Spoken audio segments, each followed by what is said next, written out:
నిన్న ముఖ్యమంత్రి చంద్రబాబు నాయుడు గారు ఏదో తన మా క్రెడిట్ మాయాయామంలో పని జరిగింది అని చెప్పేసి చెప్పడం జరిగింది, ఓపెనింగ్లు చేయడం జరిగింది. కానీ మాట్లాడే ఆయన విధానాన్ని ఆయన చూస్తే మొత్తం ఆయనే చేసినట్లా క్రియేట్ చేసి ప్రజలంతా కూడా నవ్వుకుంటున్నారు. అక్కడ జొన్నగిరి పగర్రాయి ప్రాంతంలో ప్రజలంతా కూడా నవ్వుకుంటున్నారు ఆయన చెప్పిన మాటలు చూసి. మొత్తం జరిగినదంతా జియో మైన్స్ కంపెనీ వాళ్ళు క్లియర్గా అక్కడికి పోయినా కూడా వాళ్ళే చెప్తారు వాళ్ళు అడిగిన ప్రశ్నలకి. ఈరోజు ఆయన ఈ విధంగా మాట్లాడడము చాలా ఆశ్చర్యంగా ఉంది. 2004లో క్లియర్గా అప్పటి ముఖ్యమంత్రి డాక్టర్ రాజశేఖర రెడ్డి గారు దాన్ని వెలుగులోకి తీసుకురావడము, ఇక్కడ అధికారికంగా నోటిఫికేషన్ కూడా చేస్తే బాగుంటుందని చెప్పేసి ఇవ్వడం జరిగింది. అప్పుడు ఆ అధికార నోటిఫికేషన్ ద్వారా తెలుసుకొని జియో మైన్స్ కంపెనీ వాళ్ళు మేము వస్తామని చెప్పి దరఖాస్తు చేయడం జరిగింది. ఆ తర్వాత అప్పుడు సబితా ఇంద్రారెడ్డి గారు కూడా మంత్రిగా ఉన్నారు. అప్పుడు ఆమె కూడా కేంద్రానికి తీసుకెళ్ళి ఇవ్వడం జరిగింది. అప్పుడు కేంద్రం కూడా అనుమతి ఇచ్చి 2007లో దీన్ని మరి మంజూరు చేయడం జరిగింది. ఆ తర్వాత మొత్తము రాజశేఖర రెడ్డి గారి ముఖ్యమంత్రిగా ఉన్నప్పుడు అప్పుడు జరిగినది మొత్తం ప్రాసెస్ అంతా కూడా. ఆ తర్వాత మరి ఆయన చంద్రబాబు నాయుడు ముఖ్యమంత్రి అయిన తర్వాత అది వెలుగులేకే వచ్చలేదు. ఆ కంపెనీనే మరి అక్కడ ఉన్న మాకు తెలుసు అన్నీ కూడా అక్కడ ఏంది కూడా డెవలప్మెంట్ అనేది కానీ ఏదో కొన్ని ఎకరాలు కొనడం కానీ లీజుకు తీసుకోవడం కానీ ఏమీ జరగలేదు. తర్వాత మళ్ళా 2019 నుంచి 24 వరకు జగన్మోహన్ రెడ్డి గారు ముఖ్యమంత్రిగా ఉన్నప్పుడు మా ఫీల్డ్లో అది 200 ఎకరాలు అక్కడ కొనడం జరిగింది. 1500 ఎకరాలు అక్కడ లీజు కూడా తీసుకోవడం కూడా జరిగింది. అప్పుడు అన్నీ కూడా పూర్తి చేయడం జరిగింది. ఎంతోమందికి ఉద్యోగ అవకాశాలు కూడా ఆ పీరియడ్లో ఇవ్వడం కూడా జరిగింది. అప్పుడు అంతా అయిపోయి పూర్తి కొంచెం చిన్న పనులు ఉండగా ముఖ్యమంత్రిగా జగనన్న ఉన్నప్పుడు చాలాసార్లు ప్రారంభోత్సవం చేస్తామని చెప్పేసి ప్రతిపాదించడం కూడా జరిగింది. కానీ కొన్ని ఇంకా వాళ్ళలాగా అరకొర ఉన్నా కూడా శిలాఫలకాలకి పరిమితం కావాలని ఎప్పుడు కూడా జగన్మోహన్ రెడ్డి గారు ఆశపడడు. ఏదైనా ఒక పని పూర్తయిన తర్వాతనే దాన్ని పూర్తి చేసి మనం ప్రారంభిస్తాం అనుకుంటాడు. కానీ ఇంకా చిన్న పనులు ఉన్నందువలన దాన్ని పూర్తి అయ్యే లోపల కోడ్ రావడం జరిగింది. ఆ తర్వాత 2 ఏళ్లకే వాళ్ళు ఏం చేసింది లేదు, ఏం పెట్టింది లేదు. మొత్తం అది మైన్స్ జరిగిందంతా కూడా కాంగ్రెస్ పీరియడ్లో. ఆ తర్వాత జగనన్న ముఖ్యమంత్రి అయిన తర్వాత మొత్తం ప్రాసెస్ అయ్యి జరిగినది అది విధానం. ఇది తీసుకొని వాళ్ళంతా కూడా మొత్తం మాట్లాడడము, ఆయన క్రెడిట్లోకి వేసుకోవడము చాలా ఆశ్చర్యకరం. చాలా జనాలంతా కూడా నవ్వుకుంటున్నారు. ఇంకా ఇట్లా పోతే మళ్ళా కూడా అక్కడ ఉన్న లోకల్ ఎమ్మెల్యే శ్యాంబాబు గారు కూడా చెప్తున్నారు. నిన్న టీవీ నైన్లో ఏమో చూసినా మొత్తం జగన్మోహన్ రెడ్డి ఆ బటన్ నొక్కడానికే టైం సరిపోయింది ఆయన ఇది అని చెప్పేసి మాట్లాడడం కూడా జరిగింది. మొత్తం కూడా నిన్న కూడా మాట్లాడినాడు. 5 సార్లు ఇక్కడ అంతా కూడా 5 సార్లు టీడీపీ ఎమ్మెల్యేగానే గెలవడం కూడా జరిగిందని చెప్పేసి చెప్పుకున్నాడు. పర్లే. మరి నేను అడుగుతున్నాను శ్యాంబాబు గారిని, 5 సార్లు టీడీపీ గెలిచి టీడీపీ ఎమ్మెల్యేగా ఉన్నప్పుడు పత్తికొండ ఎందుకు అభివృద్ధి జరగలేదు అని చెప్పేసి నేను ప్రశ్నిస్తున్నా. నేను అడుగుతున్నా, ఆయన సమాధానం చెప్పాలి. మరి మన పక్కనే డోన్ నియోజకవర్గం ఉంది. ఒక్కసారి మినిస్టర్ అయిన రాజారెడ్డి గారు ఆ డోన్ నియోజకవర్గాన్ని ఏ విధంగా డెవలప్మెంట్ చేసినారు, ఏ విధంగా అక్కడ కాలేజీలు తీసుకురావడము, హబ్బులు తీసుకురావడము, పార్కింగ్లు చేయడము, ఒక మోడల్ డోన్గా తీర్చిదిద్దినారు. మరి మీరు ఎందుకు పత్తికొండ ఎమ్మెల్యేగా గెలిచి డిప్యూటీ సీఎం అయ్యి మీ నాన్న కే కృష్ణమూర్తి గారు ఉన్నప్పుడు మీరు ఎందుకు డెవలప్ చేయలేకపోయినారు? ఎక్కడైనా కూడా మీ హయాంలో డిప్యూటీ సీఎం అయ్యి రెవెన్యూ మినిస్టర్ అయిన కే కృష్ణమూర్తి గారు మీ నాన్న ఉన్నప్పుడు ఏదైనా ఒక్కటి చేస్తారా పత్తికొండకు అని చెప్పేసి నేను అడుగుతున్నా. అప్పట్లో ఎస్వి సుబ్బారెడ్డి గారు పెద్దనాన్న ఉన్నప్పుడు, ఆ పెద్ద ఆయన ఉన్నప్పుడు డెవలప్మెంట్ ఇప్పుడు కూడా చెప్పుకుంటున్నారు ఆ పత్తికొండ వాసులు. పత్తికొండ బైపాస్ చేసినదంతా కూడా ఎస్వి సుబ్బారెడ్డి గారు ఉన్నప్పుడు జరిగిందమ్మా, తర్వాత మీరు వచ్చినాక జరిగిందని చెప్పేసి నాతో చాలామంది కూడా చెప్పడం కూడా జరిగింది. ఎక్కడ కూడా అవి దాపెట్టాల్సిన అవసరం లేదు. టీడీపీలో జరిగిందంటే పెద్ద ఆయన మినిస్టర్గా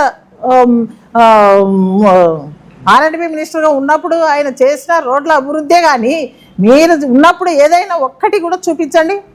లాస్ట్కు నా భర్త నారాయణ రెడ్డి ఉన్నప్పుడు కూడా ఒక ఎమ్మెల్యే కూడా కాదు, అక్కడ మంచినీటి సమస్య తీర్చినది కూడా నారాయణ రెడ్డి గారు అని చెప్పేసి ఇప్పుడు వెళ్ళండి మీరు ఊర్లలో గ్రామంలో ఎన్ని ఎంపీ నిధులు తీసుకొని వచ్చి ఎన్ని డెవలప్ చేసినాడో ఆ ప్రాంతానికి. మరి మీరెందుకు అంత అన్నిసార్లు గెలిచి అన్నిసార్లు మినిస్టర్లు కూడా అయినారు, మరి డిప్యూటీ సీఎం అయ్యి రెవెన్యూ మినిస్టర్ అయ్యి మరి డోనికి ఎందుకు రెవెన్యూ డివిజన్ తీసుకురాలేకపోయినారని అడుగుతున్నా. రెవెన్యూ మినిస్టరే కదా మీ నాన్నగారు, అప్పుడు ఎందుకు మరి రెవెన్యూ మినిస్టర్ కూడా ఒక సబ్ డివిజన్ కానీ ఎందుకు ఎక్కడో డోన్కి రావాల్సిన అవసరం ఏమొచ్చింది అని చెప్తున్నా. మరి ఈరోజు రెవెన్యూ డివిజన్ వచ్చిందంటే మా పీరియడ్లో జగనన్న ముఖ్యమంత్రిగా ఉన్నప్పుడు, నేను ఎమ్మెల్యేగా ఉన్నప్పుడు revenue division block wild area అది అంతా కూడా పత్తికొండ, అక్కడ ఏమన్నా తీసుకురావాలి డెవలప్ అవుతుంది అని చెప్పేసి అంత దూరము వెళ్ళలేరని చెప్పేసి ఆనాడు ప్రపోజ్ చేసేది జగనన్న. మేము మా పీరియడ్లో నేను ఎమ్మెల్యేగా ఉన్నప్పుడు చేసినాం. ఈరోజు అందరు కూడా ఎవరైనా అడిగినామని చెప్తారు. మరి మేము చేసిన డెవలప్మెంట్ మేము పథకాలకే, మేము బట్టలు నొక్కడానికే మేము పరిమితమైనామని చెప్తున్న శ్యాంబాబు గారికి ఇంకో ప్రశ్న వేస్తున్నా. ఎప్పుడు కూడా వెల్దుర్తిలో 15 రోజులకు ఒకసారి వెల్దుర్తి టౌన్లో నీళ్ళు వచ్చేది. శాశ్వతంగా మేము కృష్ణగిరి రిజర్వాయర్ కృష్ణగిరి నుంచి తీసుకొని వచ్చి డే బై డే నీళ్ళు ఇస్తుండేది. 3 కోట్లతో మేము మంజూరు చేసినది, పైప్ లైన్ ద్వారా చేసినది మేము కాదా అని అడుగుతున్నా. మళ్ళీ మీకు ఎందుకు మినిస్టర్లు అయినది మీరు ఎందుకు డెవలప్ చేసినారు, ఎందుకు తాగునీటి సమస్య ఎందుకు తీర్చలేకపోయినారు, దానికి మీరు సమాధానం చెప్పాలా. మీరు డెవలప్ చేస్తే ఇవన్నీ మీకు కనిపించలేదా అని అడుగుతున్నా. మరి 30 పడకల గది పిఎస్సి నుంచి వెల్దుర్తిలో 5 కోట్లతో మేము తీసుకొని వచ్చి మేము చేసినది నిజమా కాదా, మేము అభివృద్ధి చేసినది హాస్పిటల్ అక్కడ ఉన్న ప్రాంత ప్రజలందరూ కూడా ఎక్కడికి వెళ్ళినా కూడా డోన్కల్ వెళ్ళాలి, లేకుంటే ఇక్కడ కర్నూలు కన్నా రావాలి. మరి అట్లా అవసరం ప్రజలకు మేరకు అక్కడ పెడితే బాగుంటుందని చెప్పేసి మేము 5.5 కోటితో అక్కడ హాస్పిటల్ నిర్మించినది నిజం కాదా అని మేము అడుగుతున్నాం. మీ పీరియడ్లో మళ్ళీ ఇవన్నీ కనిపించలేదా అని అడుగుతున్నాం. ఇంకా అది కాక రోడ్ల సమస్యలు, ఎన్నో రోడ్లు శాశ్వతంగా అంటే ఎప్పుడు కూడా మీరున్న పీరియడ్లో కూడా దాన్ని రోడ్లు వేయని పరిస్థితులలో కూడా శ్రీరంగపురం అయితేనేమి, మరి డబల్ రోడ్డు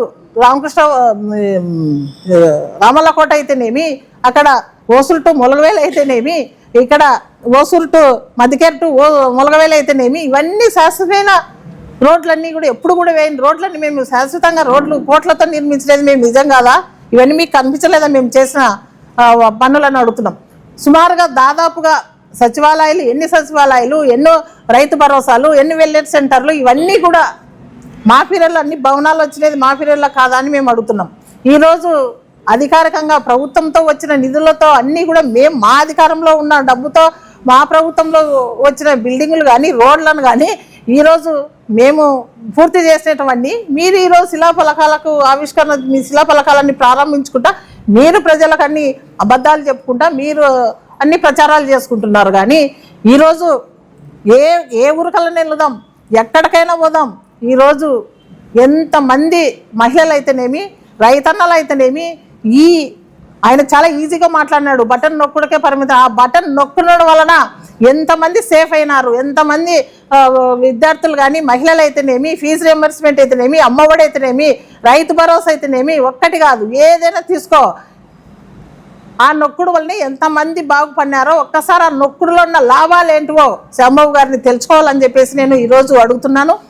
మరి గోల్డ్ మైన్స్ మేము ప్రతిదీ వైసీపీ వాళ్ళు కన్నీరు పెట్టుకుంటున్నారు, మేము అన్నీ కూడా ప్రారంభోత్సవం చేస్తుంటే మాకు నవ్వు వస్తున్నది, కన్నీరు కాదు నవ్వు వస్తుంది, ఆశ్చర్యం అనిపిస్తుంది.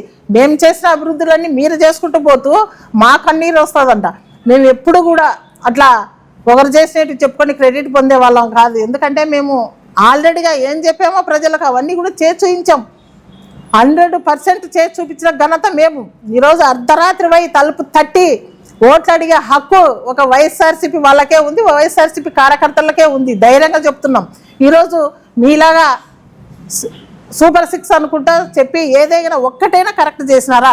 మహిళలకి సబ్సిడీ సిలిండర్లు ఇస్తామన్నాం, ఇప్పటికి 3వ సంవత్సరం వచ్చింది. మీరు మొత్తంగా 6 సిలిండర్లు ఒకరొకరికి 3 అన్నా కూడా 9 సిలిండర్లు ఇవ్వాలా, కానీ ఒక 2 కూడా ఇచ్చిన పాప అనవ్వలేదు. మీవన్నీ చేసుకుంటే మీరు ఏమి ఇచ్చినారో ఒకసారి చూసుకోవాలా. ఇప్పుడు మీ గవర్నమెంట్ ఉంది, మీరు మీ అధికారులను పిలుచుకొని ఈరోజు ఎంత ఇచ్చినామో వాళ్ళ పీరియడ్లో ఎక్కువ ఇచ్చినారా, మేము ఇంతవరకు 2 ఏళ్ళలో మేము ఎక్కువ ఇచ్చినామా, మేము చెప్పిన పథకాలు మేము ఎక్కువ చేసినామని చెప్పేసి మీ అధికారులతో లిస్టు తీసుకొని ప్రజలకు నిజాలు తెలపండాయా. 68 చెరువులు ఉన్నాయి, మా ఖాతాలో మేము చేసినాము 70% అని మాట్లాడతారు. ఎన్నిసార్లు నేను ఛాలెంజ్ చేస్తా, ఎన్నిసార్లు అయ్యా మీ గవర్నమెంట్ వచ్చింది, మీ గవర్నమెంట్ అధికారులు మీకే మాట వింటారు, ఎంత ల్యాండ్ యాక్విజిషన్ మీ పీరియడ్లో ఎంత జరిగింది, మా పీరియడ్లో ఎంత జరిగింది అని చెప్పేసి కూలషంగా మీరు తెప్పించుకొని లిస్టు చదవండి అని చెప్తున్నాం.